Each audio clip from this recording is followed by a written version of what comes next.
Hello, my name is Karista MacRostie, and today I want to talk about the roots of STEM.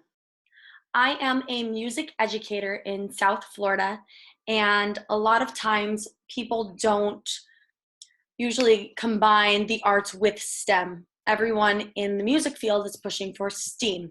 So today I'm really going to talk about how the roots of STEM are already within the arts and enhancing the arts. So when we think about STEM, what comes to mind? We think about science, technology, engineering, and math. We think about how to broaden those subjects, and we feel that it no longer includes the arts. But if we think about it in a different light, if we choose a different acronym, now we're looking at students and teachers engaging minds. That's a quote by Discovery Education, and I really love that it's encompassing all subject matters. I love that it's encompassing all students and all teachers and everything we're doing. STEM isn't just science and math. STEM is all students. STEM is all teachers. STEM is all subjects. So looking at students and teachers engaging minds, we're really thinking engagement. And isn't that what we want for our students? We want them engaged in what we're doing. We want them engaged in our subjects, because the only way they're really going to learn is by being engaged in what we're teaching them. So when we're looking at STEM learning, especially through the Discovery Education scope, we're looking at our standards, we're looking at the 4 C's, we're looking at engagement strategies and cross-curricular connections, and we're looking at real-world connections. How can we apply what we're doing in our classrooms to everyday life for our student and what they're going to eventually be doing down the road? So when we're looking at standards, STEM is a way of learning or a way of teaching and learning, not something extra or a specific class. I don't teach a STEM class. I don't teach science or math or engagement strategies or AVID. I teach choir. I'm a choral director. So by incorporating STEM into my classroom, we're finding that my students are learning, they're more engaged, they're more creative. My teaching has become easier and more effective.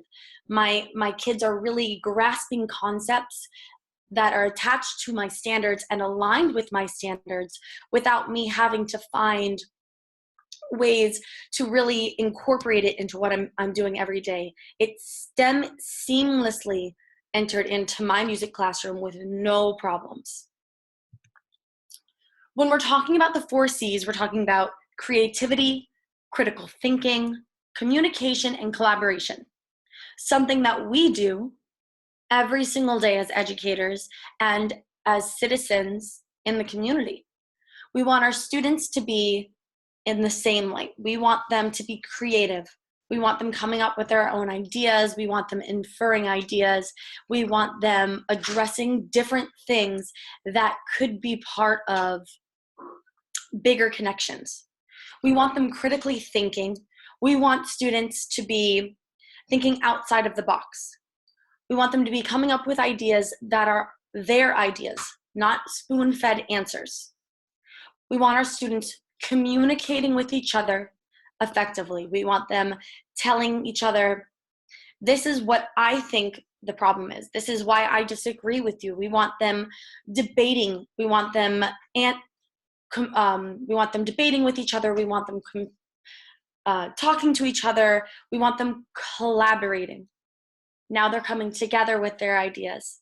Now they're building up ideas and coming up with a bigger picture. So music students are constantly engaged and they're excited about learning. STEM teaching can enhance that learning. In this picture, these are my students at a local music performance assessment.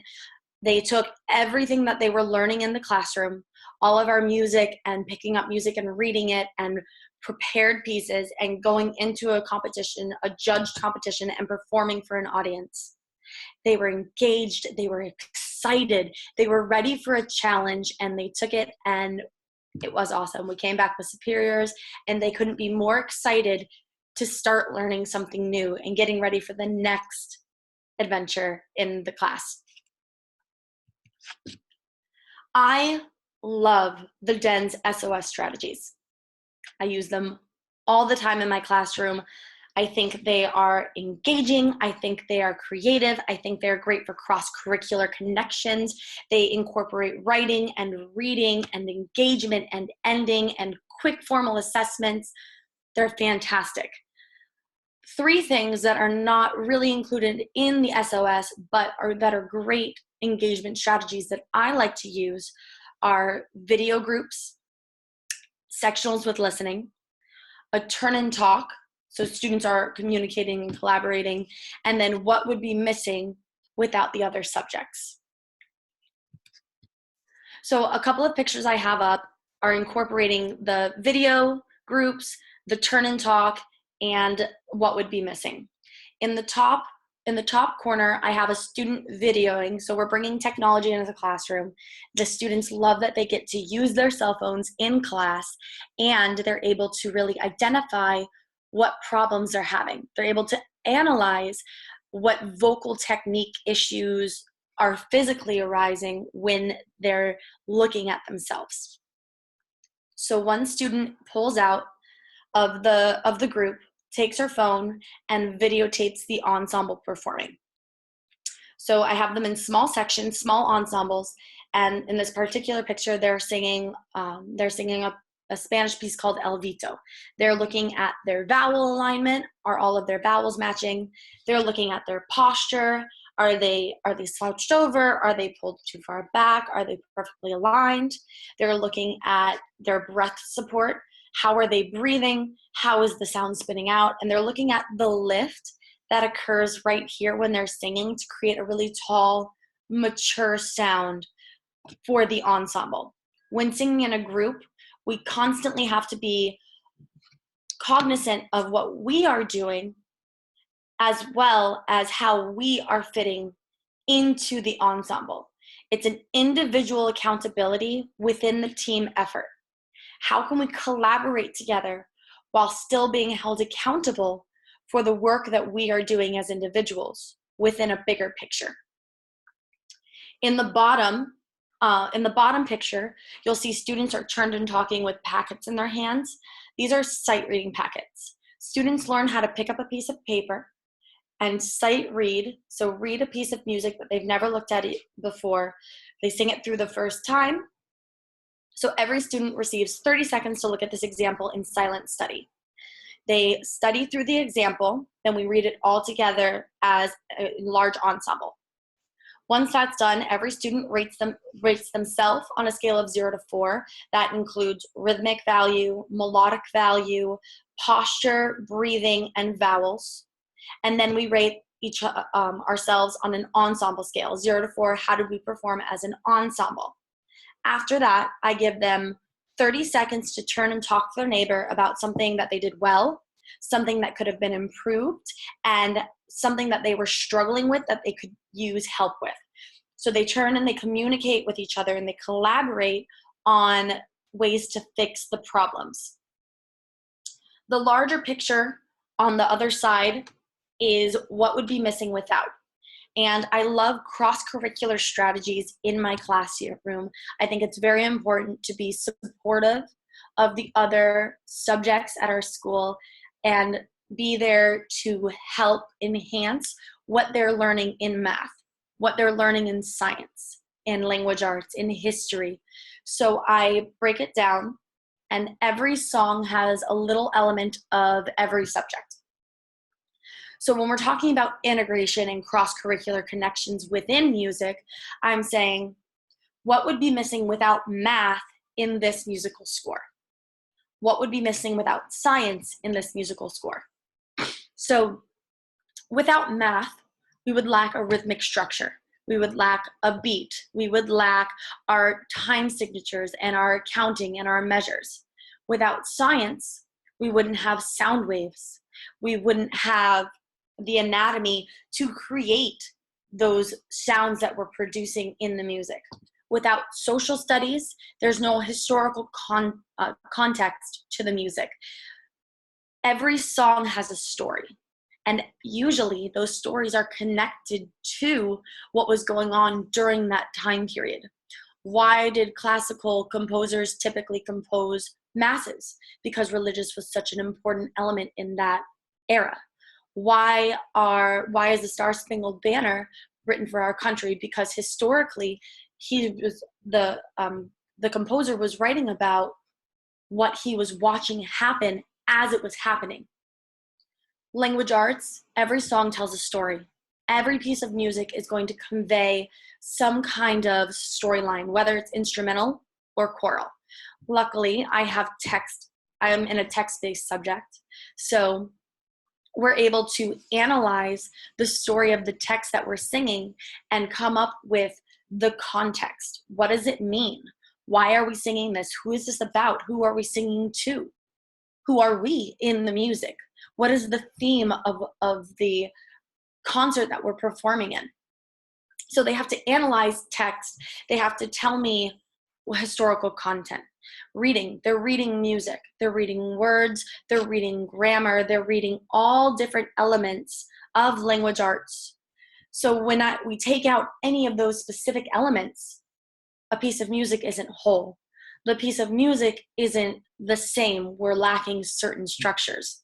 Then I tie those subjects to me as the conductor in the classroom. And when I do my score studies for every piece of music, I analyze how math fits, how science fits. And then we look at my score studies and say, okay, why did I pull out these elements? Why are these elements important? Then the students have a class discussion. We talk about what's the most important element, what could be changed, what could be better. This way, students understand the connections to each section and what they're singing. It's not just a piece of music that I have to sing. It's different subjects incorporated into what we're doing. Even in foreign language pieces, if they're singing a song in Italian, if they're singing a song in Latin or German, we translate and we analyze constantly. We always know what we're singing about, who we're singing to, and what is needed to really create a piece that speaks to the audience. When we're making real world connections, we're talking about rehearsal practices, student performs. So I've had students perform for different recordings, students perform in the community, and it creates a discipline, a work ethic, and time management. I don't just teach music. I don't just teach subject matters. I teach students how to be good citizens in the community. I'm teaching students how to be productive, and I teach them a work ethic that they can bring into other areas. Musicians are disciplined, and bringing STEM elements into a music classroom does nothing but enhance that discipline and that work ethic. So in the images you see on the screen, I have students in a rehearsal. So in rehearsals, we rehearse just as if they were a professional ensemble. It's not a class, it's a rehearsal. So they have sheet music in front of them. Every student receives a piece of music. So they have a pencil so they can mark down in their score everything I'm asking them to do. They're focused, they look ahead, they're working on vowels. We're constantly remembering self-reflection. What is my technique? How am I supposed to be breathing? How should these words be pronounced? What is the proper way to sing this phrase?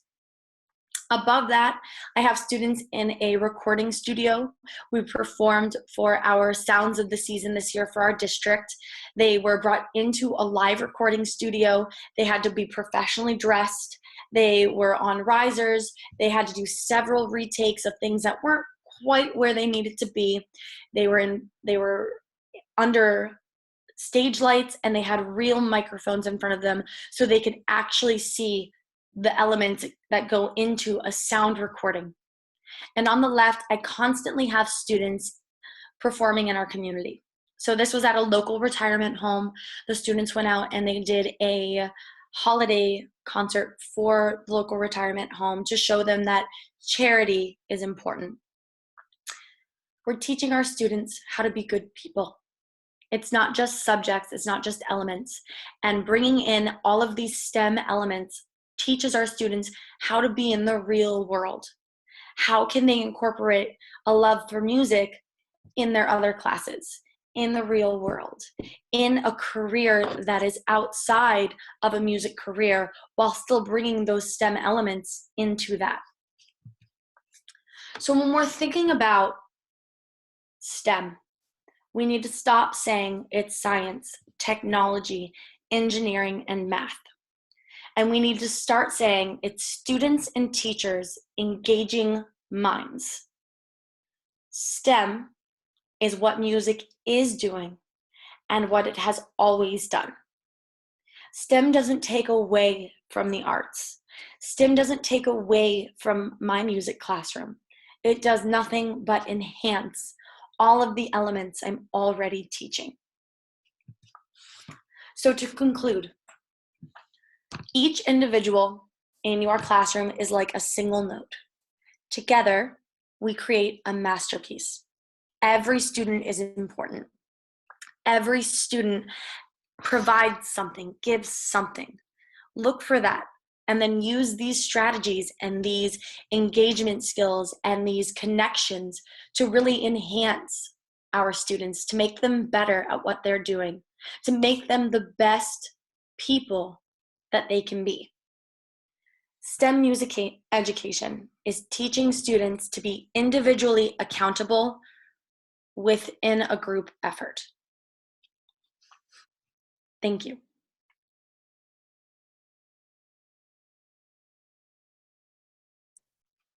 That was terrific.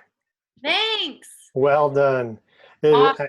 I know it's very difficult to present to yourself. Yeah. because like any teacher, you feed off the energy of your audience. Yeah. And when you don't have that audience, it's a different beast, but you did fabulous. Thank you.